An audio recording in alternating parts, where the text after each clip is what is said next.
continuing coverage for a case in Rock Island that's remained unsolved for 8 years. Back in 2016, 24-year-old DeMar Bester was shot and killed in Rock Island. Police say it happened during a robbery on 11th Street. Years later, his murder remains unsolved, but his family has continued to hold memorials, put up billboards, all in honor of DeMar and other victims of gun violence. And recently, his mother, Othea Stevenson, has written a book all about it, and we'll get to that in just a little bit.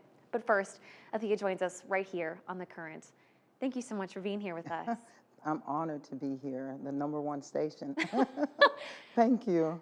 Well, why don't we start by introducing DeMar? Tell me about his personality and what he's like. Oh my God, DeMar had this infectious smile, so everyone gravitated to him in the community.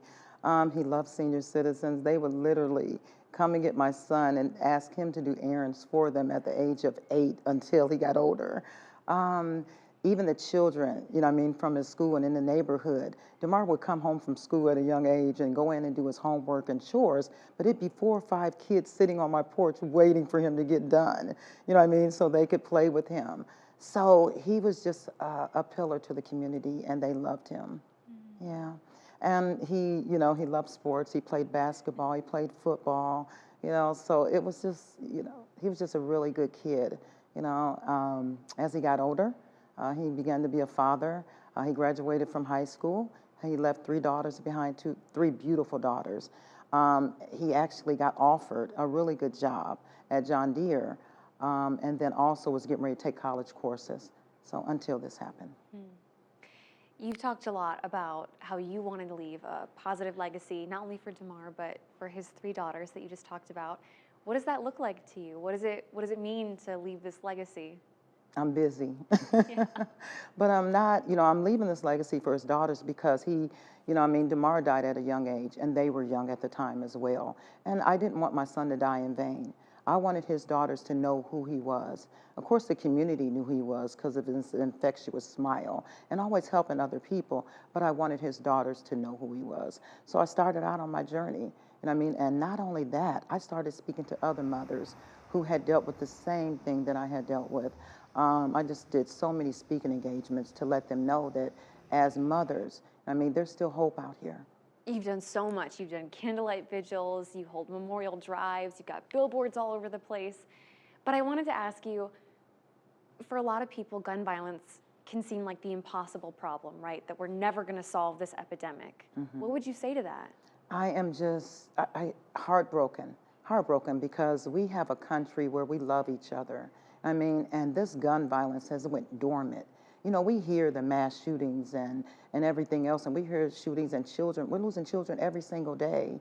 I want our country to come together and make stiffer laws, against gun violence, because a lot of our children are dying senselessly. So I just want us to come together and be able to, put a law in effect to where we are keeping each other's children safe. Mm-hmm. On the personal side of things, you were saying to me that, you were talking at candlelight vigils asking other mothers that have gone through this, help me figure out what to do. Mm-hmm. And that's something that you want to do for other people now. What do you say when people who have also lost loved ones come up to you? Oh God, I have so much to say. But when you share a story, of a tragedy, it helps someone else to heal. And then they feel like, they're not alone anymore. Because when that first happened, and when I reached out at that vigil, I felt alone. I felt it was only me, when it happened. But then when I started searching out, I said, I'm going to share my story with other mothers, who don't have that faith or who don't have that hope. To encourage them to move forward and know that there's healing. And there's people out there to help you to heal. And that journey led you to become an author. All right, in our first half hour, we introduced you to Othea Stevenson. She lost her son, DeMar Bester, to gun violence in Rock Island 8 years ago, and his murder still has not been solved. Remarkably, just days after losing DeMar, this is what she had to say to Channel 8. I already forgive you. I already forgive you for what you've done to my son. I just pray that you have peace in your heart and a peace of mind to come and turn yourself in. Powerful message on forgiveness, and one that continues to shape Othea's life today. It's why she joins us here on The Current once again. Thanks for being back here. Thank you. All right, we talked about DeMar and his life in the first half hour, and what makes you so passionate about all of this, and it's led you to writing your first book, From Joy to Mourning. How did this idea come about? Well, I hold two resource community events twice a year, one in May around Mars' birthday, and then another one in August, the day that he actually was deceased. I reach out to so many communities and try to help them. But so many family members and mothers would come up to me and say, how are you getting through? How are you doing it? You know, and in 2 years after that, I started going on speaking engagements to talk to mothers who had lost a child due to gun violence. You know what I mean? Giving them hope, encouraging them that we can come together, you know what I mean, and heal each other. So that's what made me start writing the book. I wanted to reach out to so many more families because I had stopped traveling and stopped doing those speaking engagements. So that's what made me write the book. What is it like when you have to channel all of these feelings and emotions into words? What was that journey like, creating the outline and putting your thoughts to words? Oh my goodness. It took me a year to write the book because I can continue to go on and on and on about my feelings and my emotions.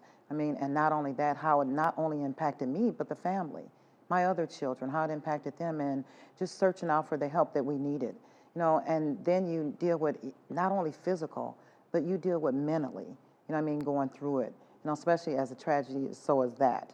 And I wanted to reach out to other families who just didn't have that hope, you know, who still needed to heal, because it is a healing process, you know, so you go through so much. And in the book, it's about love, it's about family, it's about tragedy, it's about triumph. I mean, and it's helping reach so many families. So that's why I wrote the book. So tell me, how do you go on that journey? What does your book cover when it comes to finding joy in unthinkable circumstances? Well, it started out with joy.